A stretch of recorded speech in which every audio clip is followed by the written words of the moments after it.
Hello guys, magluto tayo ng chicken pastil. Ito yung chicken breast. Lagyan natin ng dahon ng laurel, pamintang buo, tapos pakuluan hanggang matanggal yung dugo-dugo niya. Tapos ito, ano na natin guys, himayin na natin. I-shredded natin. Ayan, himay-himayin natin siya hanggang sa hiwa-hiwala yung laman niya. Ayan. So, ayan guys, na himay-himay ko na lahat. Mag-umpisa na tayo. Mag-isa lang tayo ng ating bawang at sibuyas. Pwede nyo damihan ng ano guys, mantika kung gusto nyo oily.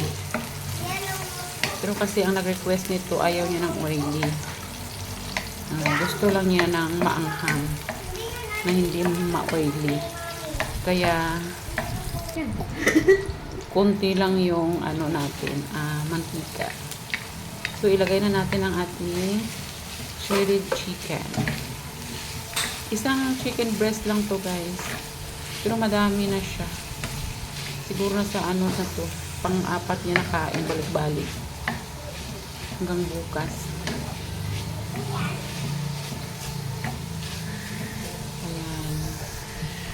Isa lang natin. Lagyan na natin ng toyo. Naglagay nga pala ako dyan guys ng konting oyster sauce. Kasi hindi na ako nag-asin. At saka konti lang yung ano ko. Ano ba yun? Toyo. Guys, ayan. Ano lang natin, igisa ng maigi. I-mix ng maigi. Then, maglagay din tayo ng margarine or butter. Depende sa inyo kung anong gusto niyo.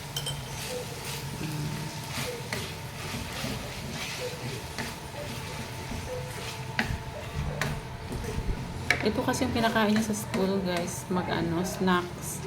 Minsan yung teacher nila may binibentang chicken pastil or may ino-orderan. Yan, tag 30 isang balot. 30 na? Yan, kaya nagpaluto siya kasi matagal na siya hindi nakakain kasi walang pasok. Yan. Luto daw ako ng chicken pastil. Yan, ilagay na natin yung chili. Kunti lang. Kunti lang.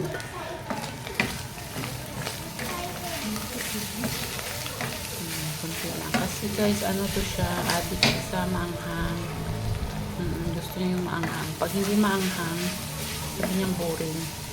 Kahit kung sa adobo, gusto niya maanghang. Ako guys, naglagay ng silin. Kumuha ako ng kaunti para kay Bless. Thank you guys for watching. Bye!